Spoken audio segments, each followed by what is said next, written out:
Ave, Caesar. Those who are about to die salute you. Today, we go back to the very first step in Constantine's relentless march to power in Rome. Will he falter? Or will this be the first stone in the foundation of a new Rome? Let's find out.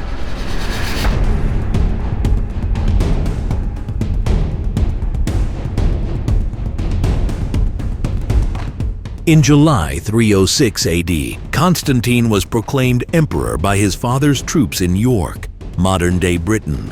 Meanwhile, a new threat emerges from within the empire, a usurper named Maxentius. Backed by the powerful Praetorian Guard, he seizes control of Rome, declares himself emperor, and extends his rule across most of Italy and North Africa.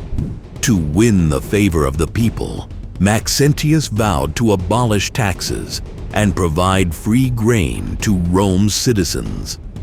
At first, his promises earn him widespread support, but his true nature soon becomes clear. Before long, the people of Rome will realize that Maxentius's grand promises were nothing more than empty words. Maxentius quickly became an unpopular ruler, known for his ruthless rule. He crushes revolts with brutal force and imposes heavy new taxes on the people, burdening them like never before.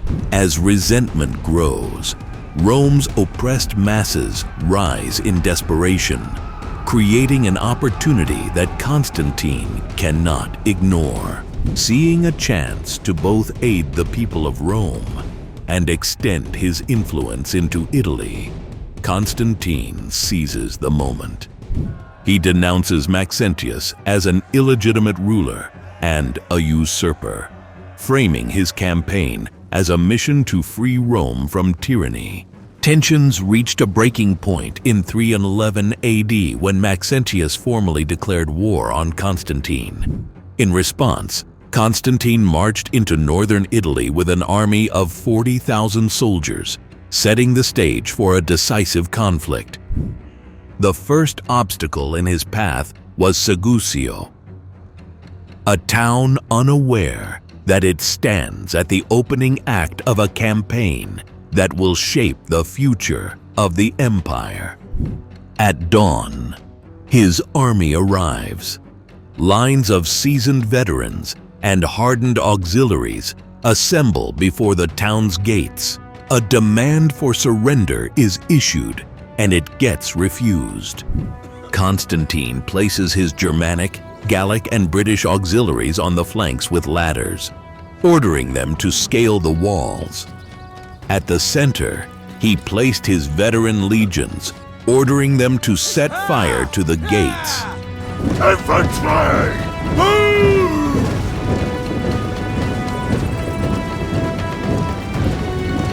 Fire!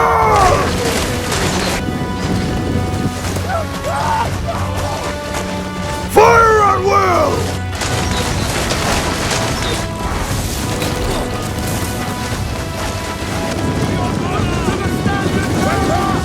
Make a shield wall!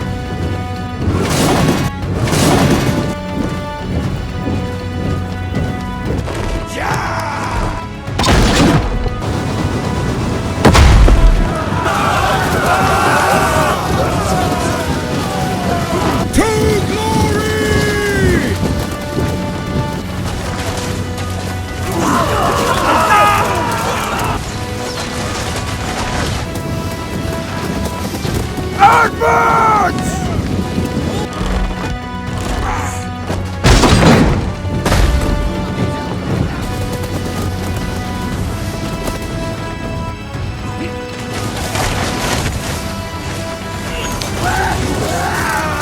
Mounted archers! Cut them down!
could talk about God, but he has no place where we are going.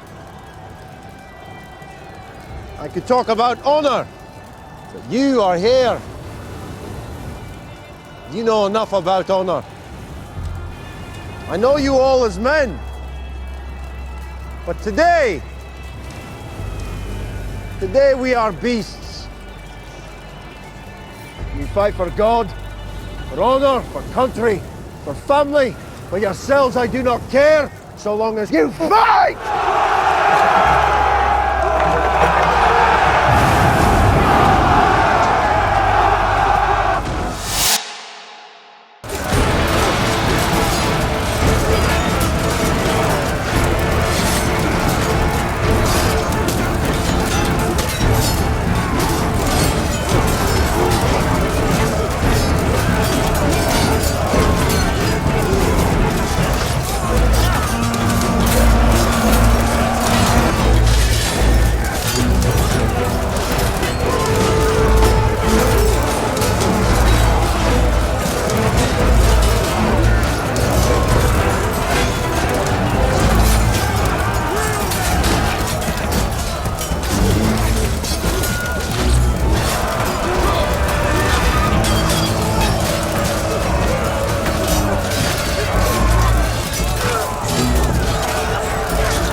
Flames consume the wooden gates. The defenders are overwhelmed, their resistance collapsing as fire spreads through the streets.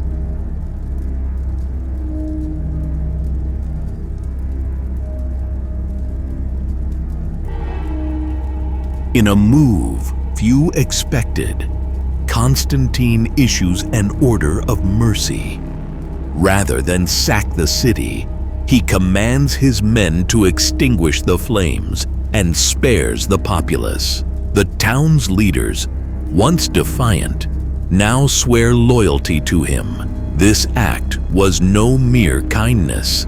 It was strategy. Constantine did not seek to rule through destruction, but through unity. And with Segusio secured, his army turned its gaze to the next prize, Augusta Taurinorum.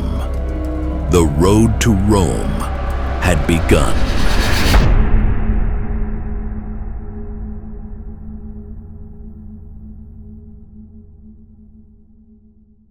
A special thanks to Magneto and Matthew Tompkins for sponsoring my channel. I would be honored if you would donate to my channel on Patreon or Boosty. By donating, you will enjoy early access to new battles.